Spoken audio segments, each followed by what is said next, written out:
So, I came across this thread on Biz, and for you guys that know me, I quite enjoy my crypto, but let's be serious, Biz is just the crypto board at this stage. Yeah. But I came across something that was very interesting, and it piqued my curiosity, and there's some really good responses in this thread, so I thought, you know what, let's just go for it, you know, something a wee bit different, something a bit more unusual.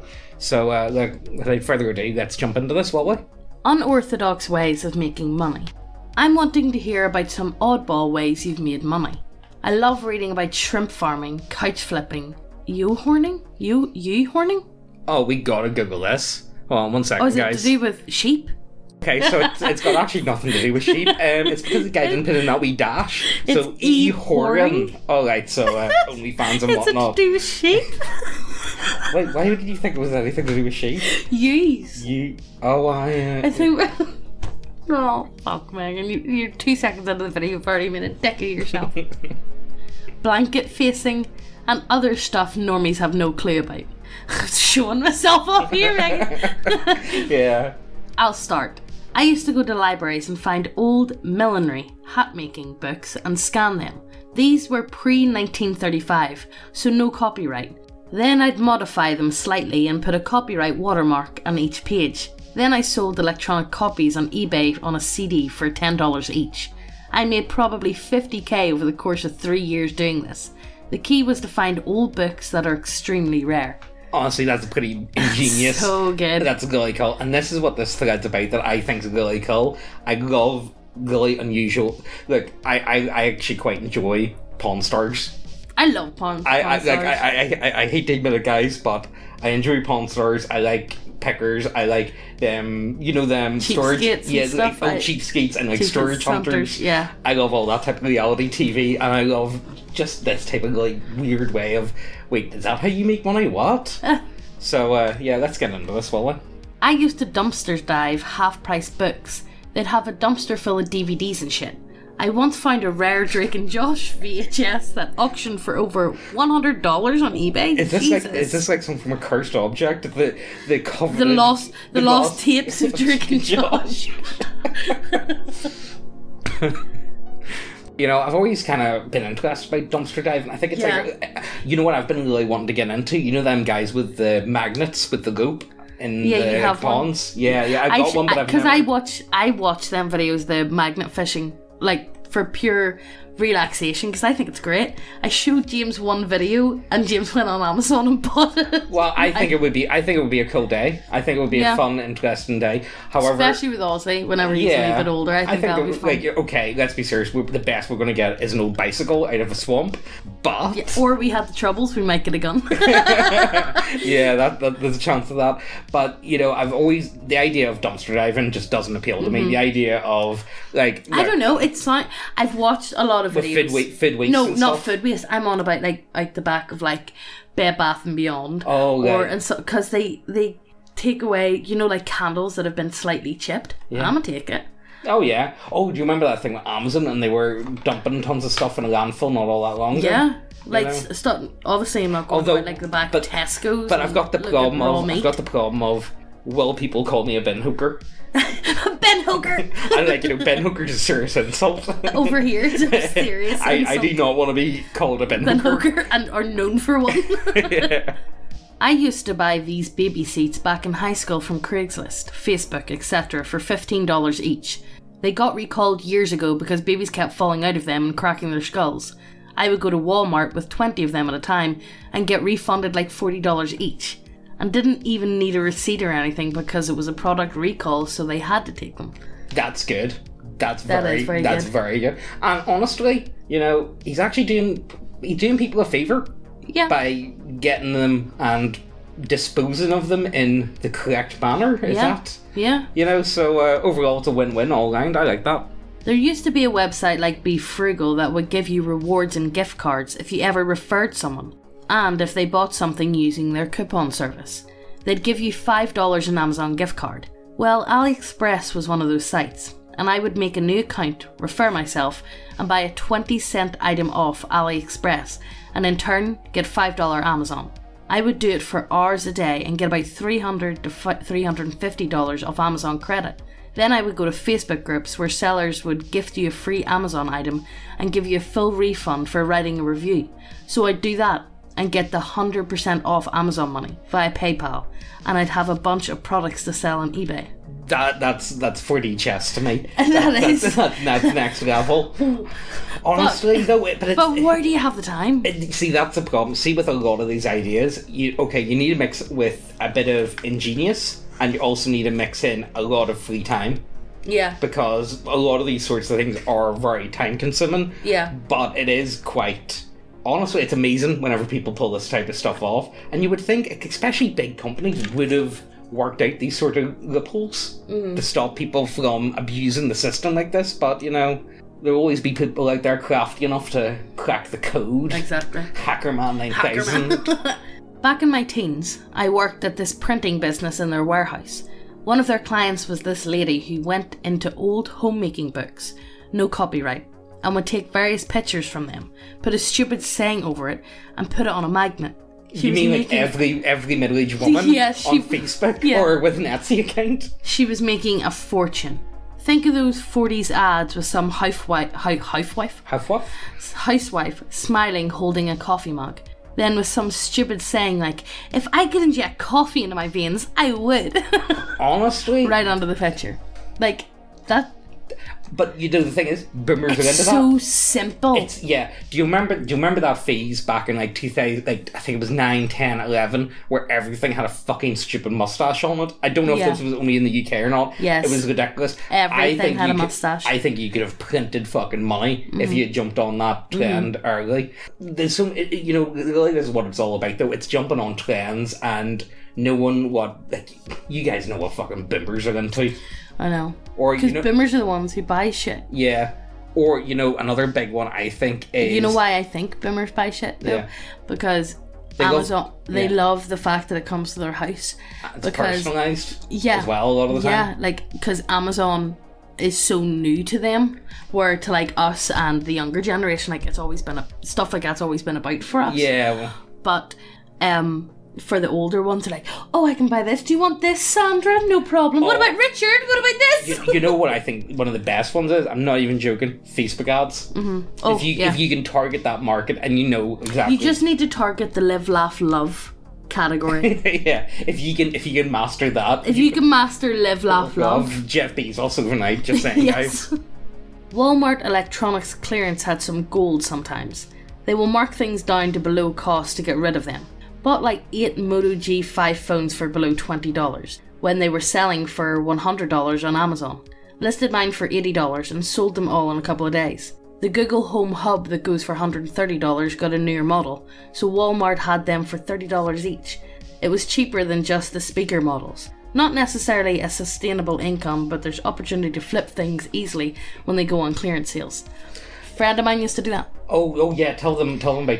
Friend. She used to go into, I don't know if you guys know about it, but it's Primark, whatever it's called. Pennies. It's like a cheap clothing store. It's a really cheap clothing store over here. And she used to go in and buy, either really, you can get shoes for £4 and earrings for £1 for 10 of them. And then she used to come home, she used to buy boxes on the internet of Chanel or this or that, name brand, and put the shoes in them, put them on eBay and make hundreds. She bought the shoes for £4, she used to sell them for 140. The thing is she even committing fraud?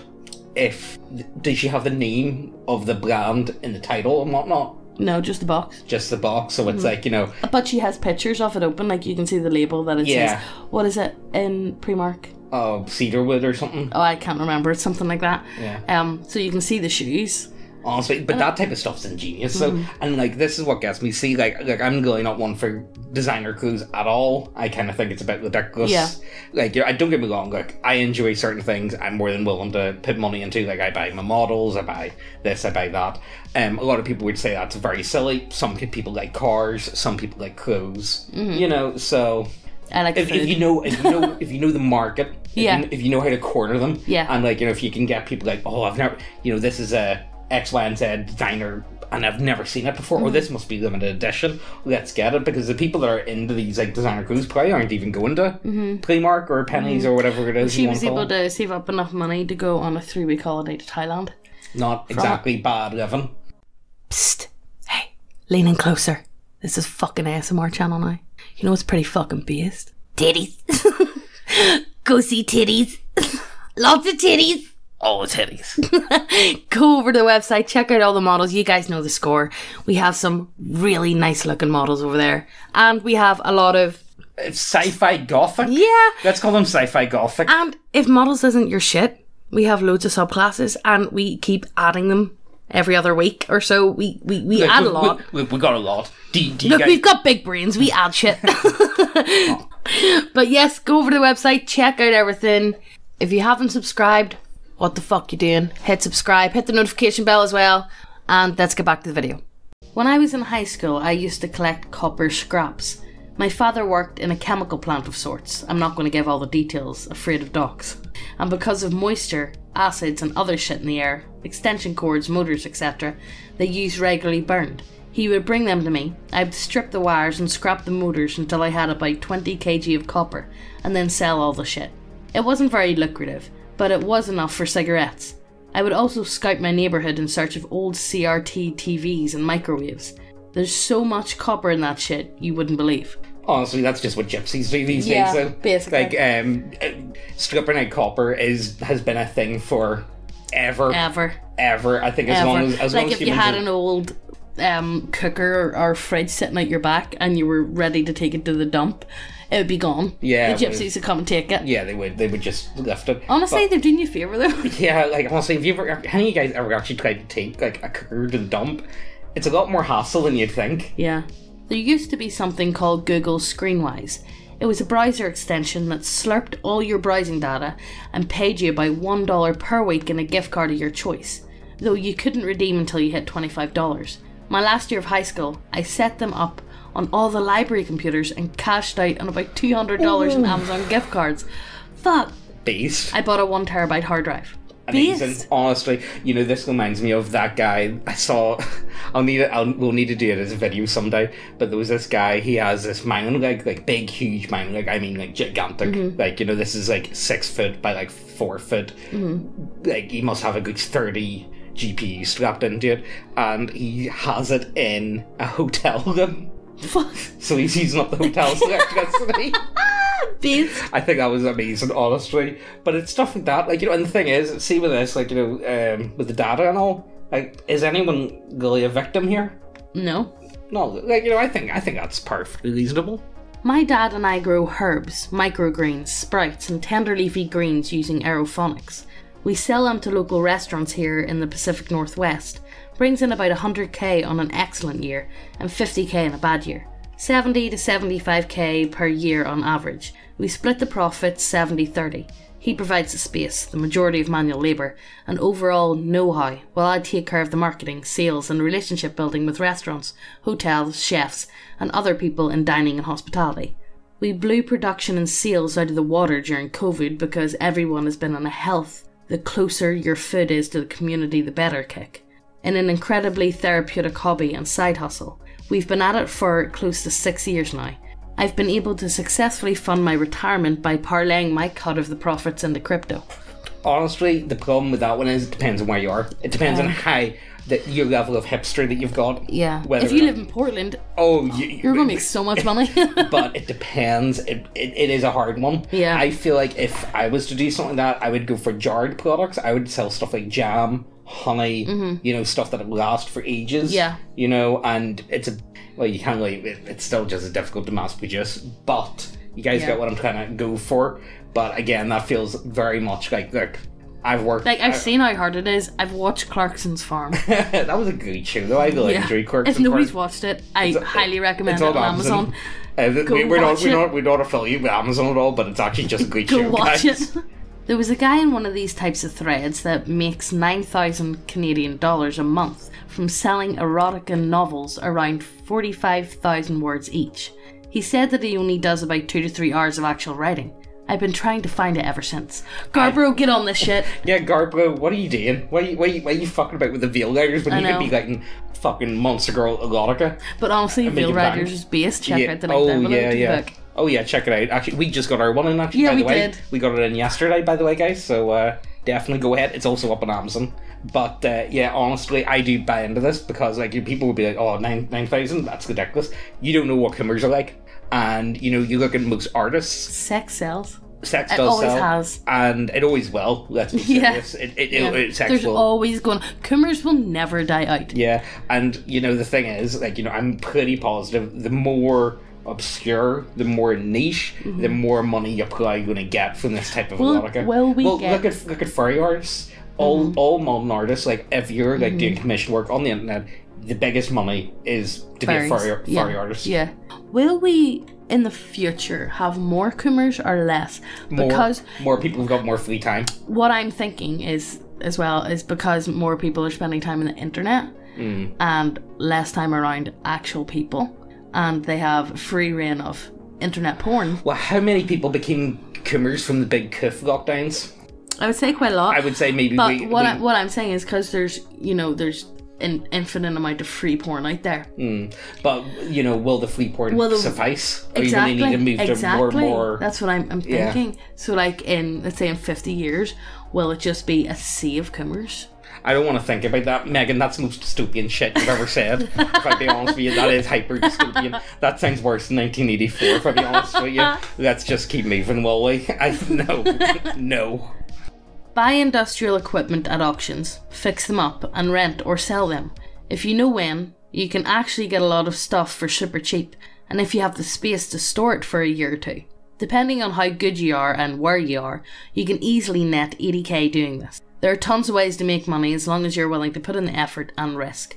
Your opportunities truly open up if you're high IQ and don't give a fuck about the law. I mean, like, honestly, the biggest problem with this is, you know, it's learning how to fix stuff. Yeah. And, you know, we do live in a very disposable world. Like, think of mobile phones. When was the last time you actually got your mobile phone fixed? Or do you just buy a new one? Because that's the way they design them these days. Yeah. Same with TVs. Yeah. You used to get a TV fixed. What are you doing to fixing that?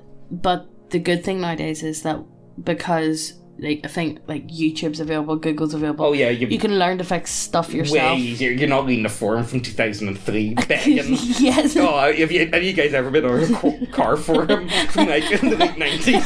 It's really bad. And it's a really obscure question. Just hoping for the best. You guys feel me. You guys know that pain. Tutoring high school kids is probably one of the best ways to make money, especially when college admissions exams are on the way. I had a chemistry teacher that basically tutored around 20 kids each year and charged them $150 a month for tutoring. With the money he made, he could easily have stopped being a regular teacher, but he was a huge workaholic and genuinely enjoyed teaching.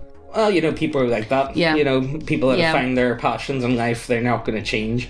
But, you know, that is a great way of doing it. So let's break this down, will we? Let's work out ways of how to make money. So, will we talk about how we do it? Like, you know, for me, Megan, you did not believe me with the 3D printing. No, I didn't. I didn't believe you with the YouTube either. Oh, yeah. So, we'll start off. So, to get you an idea of how we got to, well, what we do and why we do it, like, you know. Yeah. So, it first started off that I've been really big into 40k for a very long time, and me and Megan got this house, and we were moving in together, and we were both working pretty much minimum wage jobs, and I knew that I wasn't going to have any money to buy models or anything. And I liked doing, like, spending one day, we would have one day off, we would spend together, and one day you'd be working. So normally on your day that you'd be away, I would just sit and, like, paint models in the house. And build them, and, like, you know, that was just really fun. I really loved doing it on my day off. That's how I just used to spend my time. But because I'm not going to have the money to buy the models, what could I do differently? What could I do that would maybe give me that same feeling of, okay, I'm creating something, I'm doing something. That's kind of where I thought, well, maybe YouTube's not a bad idea. Yeah. And this is actually really funny. So No, I bought a really shit webcam, like the shittest of shit It was webcam. so shit. I bought it for like £20 off eBay. Everybody took the piss on my shit though. Well, you see, this is where I'm going to get to. So I made a video and I tried to do one talking about, I can't remember, it was talking about like toys, like actual toys, and using them for clean and like 40k pieces and stuff like that. And all the comments were, actually go kill yourself, your audio is appalling, hang yourself, all this. And it was like, oh guys. So I decided, okay, back to the drawing board. So what can I do instead? What can I do that's all edited on a computer? It's like, well, text speech is an option, I can do that, you know. And I just went through like, well, and like, you know, I knew Megan, she would like to listen to her spooky stories whenever she was cleaning the house, and I would be sending the mates like D&D or 40k leaded stuff all the time, and they would never lead them. So, like, why you not lead them? It's like, well, it's a big fucking wall attack, so I'm not going to spend half an hour leading that shit. So why not convert that into something that, you know, a bit more people digestible, like, you know, a bit more background noise. Maybe people can use it while they're painting the models, for instance. And that's kind of how we got into doing what we do. And then the 3D printing, I've always been a bit fascinated with it. But I always saw the quality was dead shit. Like, the quality was appalling. And whenever it first came to me, I thought it was another one of his fucking crackpot ideas. Well, like, I was like, oh, I'm gonna have a sweatshop in my house. But you know, you were shocked yourself with the quality of the models when they came out. Yeah, it was. And it did take us a bit of time to learn actually how to use them and get like an actual assembly line going. But like, you know, it's great to be able to, like, I love what I do. You know, and I really do love, because I get to do the shit that, like, I'm interested in. Yeah, and now that I'm on board, it's even better. Oh, it is. Honestly, you know, the thing is, see, when it came to like the text speech stuff, it was more like I was interested in the stuff I was doing, but I wasn't honestly fussed on the actual editing or, you know what I mean, like that sort of stuff. This stuff's way more fun for me. I actually really enjoy like doing this with Megan. I think it's great. Yeah. Plus, we can bounce off each other. Oh yeah. And give. Well, I like to think we're funny. I think we're kind of funny. We're not that bad. We're kind of cringing all the time. Funny looking. But so that's kind of how we got into the situation. But I do think, like, honestly, pure fluke, to be honest. Oh, it was pure fucking fluke. I have no idea how we've wound up in the situation that we are. But like, don't question luck. But yeah, like, you know, that's the way I would view it. Like, if you're gonna try and make some money, do something that you yourself are going to enjoy. Well, something that you enjoy, something that you don't mind spending the time doing. You know, because the thing is, you're probably gonna have to do this for a very long time before you even start making any money. You do, no matter what it is. Whenever James was starting off with 3D printing, it was a lot of money to start off with. And at that stage, we didn't have a lot of money. Yeah. So I was very reluctant for him to go ahead and buy all these printers. Because, like, how much money do you need to put down before you even start making money? And it was about 6 months in, we started to see the benefits. Oh, yeah. 6 or 7 months in, we started to see the benefits of the models. It took me so long to actually learn how to use a printer, to actually be able to print consistently, make sure everything's up and running. It did take time. Like, you know, it wasn't an overnight process at all. But that's the way I would view it. If you're going to try and go out and get your dreams, guys. Go out and make your money. Like, you don't know what's possible, and there's always dead unusual, strange, weird methods to make money. Honestly, that's only getting weirder and weirder. Do you see them girls who walk about in like flip-flops for like 20 seconds and sell them for like $50? Thoroughly knows no limits. Like, that's all honestly, tell me girls don't have it on easy mode. Yeah, no. Especially with that stuff, that is ridiculously easy mode. You don't even need to be nice looking. If I wasn't married, I would 100% be selling my toenail clippings. That's vile. Somebody's gonna want to smell my cheesers. Don't say it like that, please. Please don't call them cheesers ever again. That's absolutely fucking vile. That's actually the most... Tell me somebody would buy them, though. You're getting locked in the shed. You're getting locked in the fucking shed after this.